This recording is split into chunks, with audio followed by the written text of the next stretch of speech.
a singer. They're playing his song at my funeral.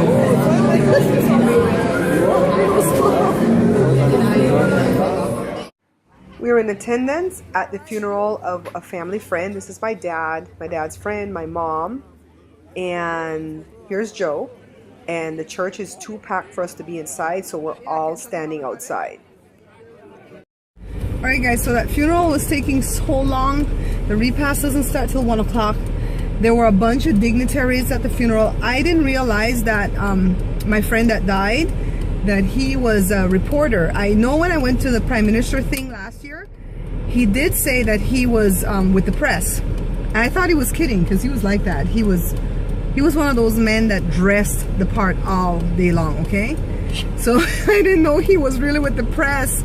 And so there were press there, and the Consul General of Belize gave a speech, and all the big artists from his era came out and sang. One of them that's not doing so well, he did My Way. I don't know if you feel like I do, but I don't like when they do My Way at funerals, because I believe we should do it God's way.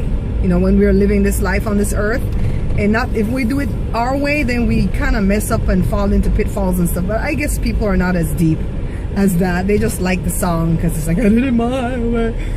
And then another friend of mine, Norris, sang, and I saw another friend, Fred, right? Fred from the restaurant, from the Belize restaurant, was there.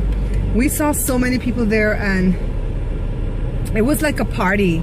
It wasn't like a funeral, you know, where people were weeping and stuff. They were like really like playing songs and you know, not just like religious songs. They were playing songs that he liked, and I guess one of his songs is Hither, Tither, and Young. And anyways, they are gonna cremate him. So Joe and I are gonna go look for some lunch someplace else before the repast, because the repast goes from 1 to 3:30, but it's just noon right now. But it was too much in there. My back started to hurt on those little pews. So we're gonna go to look for somewhere to eat something quick and small, and then we're gonna go to the repast. And I don't want to be over full, because they're gonna offer you food at the repast, and you're gonna be offended if you don't take it. So basically, we're just gonna go grab a bite to eat, and then I'm gonna meet you guys back at the repast. Because our friend that passed away was a musician and was always into music and stuff, they decided to throw his repast like a huge party. Check me and Joe out enjoying the music. And so a lot of artists got up and sang. Look at my friend, this was him. And people just really poured in there and had a wonderful, wonderful time commemorating his life, celebrating his life rather than grieving. Take a look at the traffic that we're stuck in on the way home from the repast. And we're going to be in traffic like this for another 2 hours, I think. See this little vein right here? When I get tired, this little vein pops out. It's when I'm going to turn into the Hulk. That's why sometimes I kind of wish for darker skin, because all these little things pop out when I get tired. Well, it's been 6 hours since we've been out today for my friend's funeral, my mom and dad's friend. And I didn't realize what a celebrity he was. I mean, he was 79 years old, so definitely before my time, but he's been at all of our parties and stuff. That I knew that he was a famous singer back in the day, but I didn't know how popular and how famous, and everybody came out for him. It was a huge service. It's truly a celebration of life. And there was a band that played all these wonderful music, and not just gospel music or religious music. They played Bob Marley, and they played all types of songs. All the old-time singers came out and sang a song to him, and my mom was like, you go sing a song. I'm like, no, I don't want to go up there. I don't know these people like that. But you know what, they were nice, and a few of the people there knew about the show, and they came over and thanked me about, you know, for the cooking show, saying that I helped them learn how to cook. And of course, Joe worked the room and gave away all my business cards. And so, like, at least 100 more people know about the cooking show. And I don't know if those older people have internet or YouTube, but I'm going to assume that they do, or they have young kids in the house that do.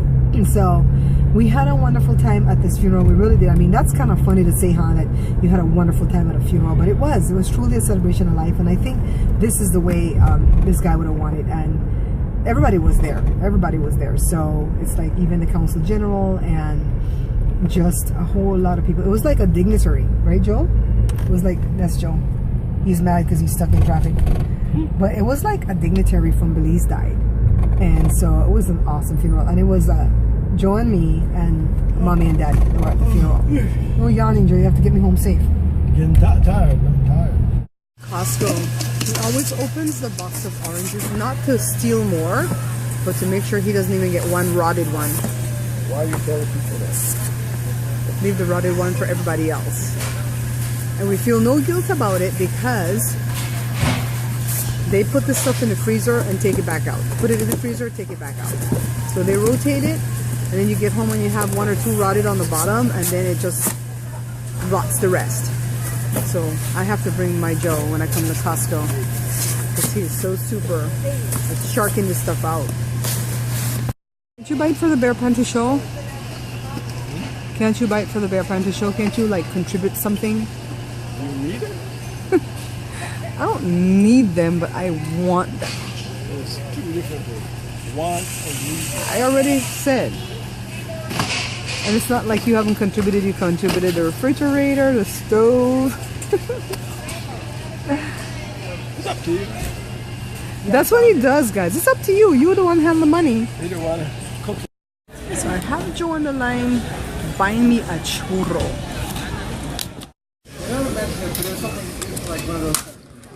So this is what Joe got for his lunch at Costco today, guys. Take a look. He got a Costco Polish. I don't eat these anymore. I stopped like a million years ago because it was one of the things that was causing my dizzy spells because of the menieres. Because it has like 1,000 milligrams of salt in one of these dogs right here. Yeah, churro. I'll open it at home and show you guys what it looks like.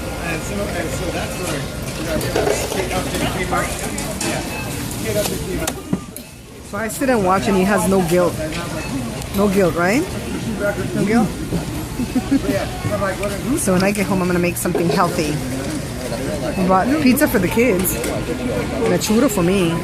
But I got the churro for 2 reasons. 1, because it's good. And 2, because I want to learn the recipe. I'm trying to break it apart here, guys. Overshare. Alright guys, so this is Costco churros. Take a look at them. They're twisted, so I don't think there's any way that this comes out of the tip for the piping bag. These are kneaded somehow, and then they plait them, and I don't know if they bake or fry them, but this I'm really trying hard to duplicate for the show.